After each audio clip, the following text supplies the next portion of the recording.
today kami yung group na na-assign para mag-report ng processes of socialization.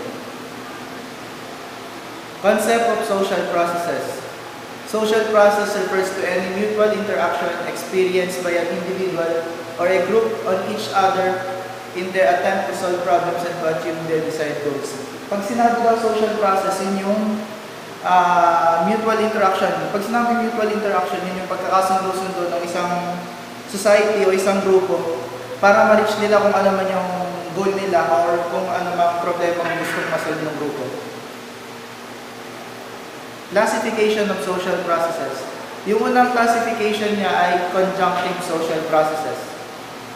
This refers to a group's effort to maintain and practice consensus, cooperation, unification, and integration in the group. Pag sinabing conjunctive social process, yun yung effort ng grupo o yung pagkakaisa-isa ng grupo para ma-achieve nila yung kanilang goal. Yun, doon magkakaroon ng mutual na cooperation at para ma-unify yung group. Yung effort para mapag-isa yung grupo, yun yung conjunctive. 5 major conjunctive social processes. Kauna-unahan nga yung cooperation. It is the act of working together for a common goal or vision. Ang isang society hindi magsasucceed o hindi ma-achieve yung goal kung wala silang cooperation. Pag sinabing may cooperation ng grupo, every individual ng grupo ay mayroong sense para tumulong at magkaisa para ma-achieve yung goal. 3 major type of cooperation. Informal cooperation is a spontaneous give-and-take relationship. Formal cooperation sets formal goals and objectives in social interaction. Pag sinabing informal, give and take, kumbaga, halimbawa sa isang grupo, yung leader magbibigay ng ideas niya, dapat yung leader willing ding makinig sa ideas ng iba. Pag sinabi namang formal cooperation, na pagmitingan, sige, ito ang gagawin natin, ito yung objective ng grupo natin, ito yung dapat nating ma-achieve. Yun yung formal, merong meeting, merong kasunduan. Hindi kagaya sa informal na give and take, palitan lang yung members. Yung pangatlo, symbiotic cooperation. It is the type of cooperation where one or two members of society live together harmoniously and support one another for mutual interest. Para din siya nung informal. Kaya lang ito, yung sa informal, pwedeng between 2 or more individuals, hindi kagaya sa symbiotic, na at least hanggang 2 members lang ng society. Halimbawa sa mag-asawa, yung symbiotic yun, kasi sinusuportahan niya yung isa't isa, kasi may mutual interest nila. Yung mutual interest nila ay yung magkaroon ng masaya at saka maayos na pamilya. Is accommodation. Accommodation is the adjustments of individuals or groups. Ibig sabihin nito, yung bawat member sa isang grupo, kailangan nag-a-adjust sila sa bawat pagbabago.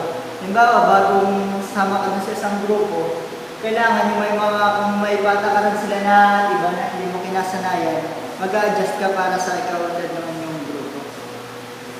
Forms of accommodation. Number 1, plan forms. Ito yung napag-usapan na ng grupo or planado na talaga na hindi na pwede pabaguhin. And forms of accommodation, ito yung mga, halimbawa, nagkasama-sama lang kayo, tapos bigla nyo lang naisip na, halimbawa, ganito yung gawin natin, ganito yun. Yun yung unplanned na pwede pa siyang mabago kapag dumating yung Number 3, assimilation. Assimilation refers to the process of penetration and fusion in which persons and groups acquire the memories, sentiments, and attitudes of other persons or groups by sharing their experience and history are incorporated with them in a cultural life. Ibig sabihin, yung mas ikagaganda ng grupo kapag yung bawat member nag-share ng kanilang pinagdaanan or history para halimbawa malaman dun sa isang grupo kung bakit yung isa sa member nila ay ganun yung ugali or bakit siya laging magagalitin. Alamin ng bawat isa kung anong kanyang history para makapag-adjust sila, para din mas maganda yung kanilang patutungan ng kanilang grupo. Number 4, amalgamation. Amalgamation is a biological interbreeding of two peoples or distinct physical appearance until they become one. Stop.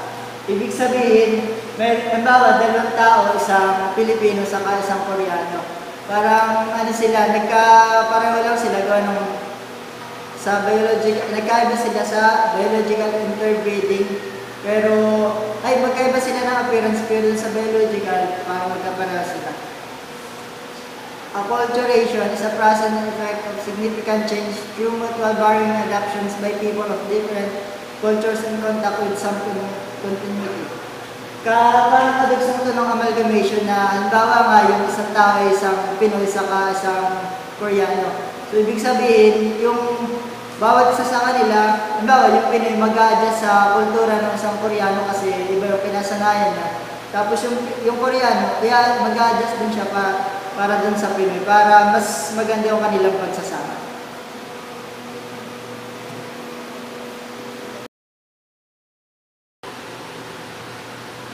Ang number 2 dun sa types of social processes ay disjunctive social processes.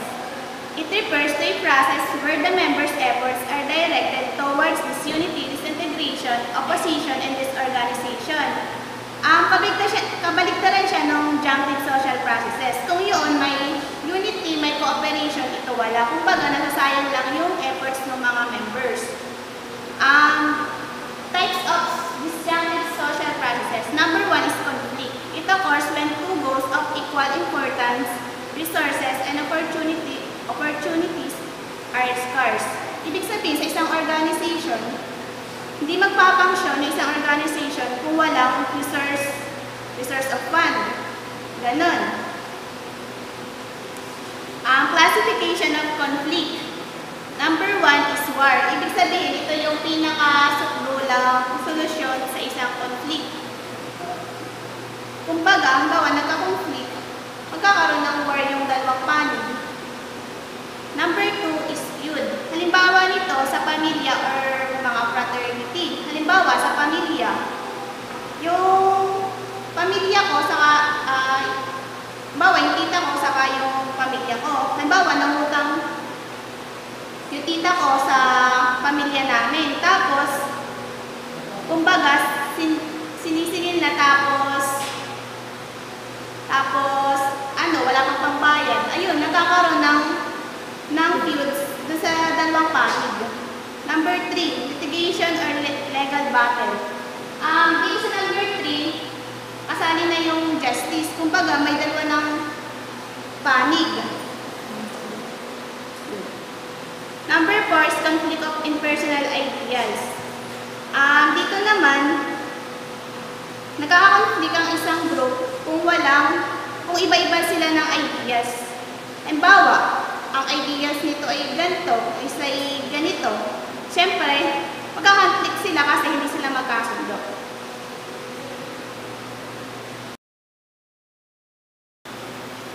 Ito naman yung another types ng disjunctive social processes. Number 2, competition. As a social process may have a merit and demerit in human endeavor. Dito naman, example nito, kunyari, sa magkapatid. Nagkakaroon sila ng competition sa pamamagitan ng, kunyari, magpapataasan sila ng grades, yung para mas maano nila kung sino yung mas pipiliin ng mga magulang na nagkakaroon sila ng competition. Two kinds of competition. Personal competition, this involves direct and face-to-face contact. Sa personal competition dito, alam nyo na magkakompetensya kayo. Kunyari, magkaibigan kayo, magsasabihan kayo na kunyari, competition tayo sa ganito, pataasan tayo. Yun, personal competition yun. Pag naman yung personal competition, this refers to the individuals or groups or business entities struggling, not directly aware of each other presence.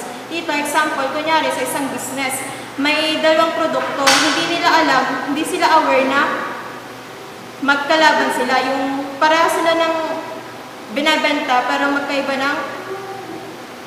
ng pangalan. Ganon. Hindi sila aware na magkakompetensya sila. Another type is differentiation. It's a social process of eliminating competition. It is the creation of interest in individuals or groups needing or wanting different things or services rather than the same thing. Dito naman, para ma-eliminate yung competition, nagkakaroon ng differentiation. Sa differentiation, kunyari sa isang grupo, yung meron silang, bawat individuals ay mayroon silang kakayanan or specialties. Para ma-eliminate yung competition, sa isang grupo, merong ina-assign kung ano yung dapat gawin. Dito, yung kunyari, ito yung dapat mong gawin, dito ito naman yung dapat niyang gawin. Kunyari, example, sa basketball, sa loob ng court, meron siyang 5 players.